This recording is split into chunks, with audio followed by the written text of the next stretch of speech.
இப்போ தியேட்டர்ஸ்ல சூர்யானா ஆக்டிங்ல ரன் ஆகிற கருப்பு படம் எப்படி இருக்குன்னு பார்த்தலாம். வீடியோக்குள்ள வரக்கு முன்னாடி சேனலை சப்ஸ்கிரைப் பண்ணிக்கோங்க. இந்த கருப்பு படம் எனக்கு ஒரு டீசென்ட்டான கமர்ஷியல் படத்தை பார்த்த ஃபீல் தந்துச்சு. படத்தை ஒன்லைனா சொன்னா ஸ்பாயில் ஆயிரும். மேலாப்படி சொல்லணும்னா ஒரு கோட்டை காட்டுவாங்க, அங்க ஃபுல்லா லஞ்சம் கரப்ஷனா தான் இருக்கும். இது எல்லாத்தையும் நம்ம ஹீரோ எப்படி மாத்தினாருங்கிறதா கதை. டைரக்டர் ஆர்ஜே பாலாஜி இந்த கருப்பு படத்தை முழுக்க முழுக்க சூர்யானா ஃபேன்ஸுக்கான படமா தான் எடுத்திருக்காரு. காமன் ஆடியன்ஸ்க்கு இந்த படம் கொஞ்சம் ஓகேவா தான் இருக்கும். ஏன்னா படம் டேக் ஆஃப் சூப்பராகவே இருந்துச்சு.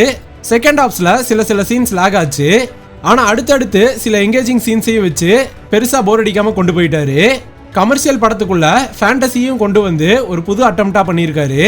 முக்கியமாக அவர் பண்ண அந்த பேபி கண்ணன் ரோல் படம் ஃபுல்லாக வர மாதிரி ஒரு ரோலு நல்லாவே பண்ணியிருந்தாரு. நம்ம சூர்யானாவும் படத்தில் 2-3 கெட்டப்பில் வருவார். அதில் கிளைமேக்ஸ் கெட்டப்லாம் வேற லெவலு. த்ரிஷாக்கு கொஞ்சம் ஓகே ரோல் தான். நிறைய பில்டப் சீன்ஸுக்கு தான் யூஸ் பண்ணியிருப்பாங்க. மியூசிக் டைரக்டர் சாய் அபியங்கர் அவரோட ரோலை சூப்பரா பண்ணியிருக்காரு. செகண்ட் ஹாஃப்ல வந்த எல்லா சாங்குமே விஷுவலோட பார்க்க சூப்பரா இருந்துச்சு. நம்ம ஆர்ஜே பாலாஜி சொல்ல வந்த ஸ்டோரி சூப்பர். கோர்ட்ல நடக்கிற சில தவறுகளை நல்லாவே சுட்டி காட்டியிருந்தாரு. ஓவராலா சொல்லணும்னா நீங்க சூர்யானா ஃபேனா இருந்தா இந்த கருப்பு படம் உங்களுக்கான ட்ரீட் தான். ஃபேமிலி ஆடியன்ஸுமே தியேட்டருக்கு போய் செலிப்ரேட் பண்ற ஒரு படமா தான் இருக்கும். மற்றபடி ஓடிடியில பாத்துக்கலாம்னு நினைச்சா உங்களை இந்த படம் சாட்டிஸ்ஃபை பண்ற வாய்ப்பு கம்மி. இது என்னோட ஒப்பீனியன் தான். படம் பார்த்தவங்க உங்களுக்கு இந்த கருப்பு படம் எப்படி இருந்துச்சுங்கிறத கமெண்ட் பாக்ஸ்ல கமெண்ட் பண்ணிருங்க. பாய்.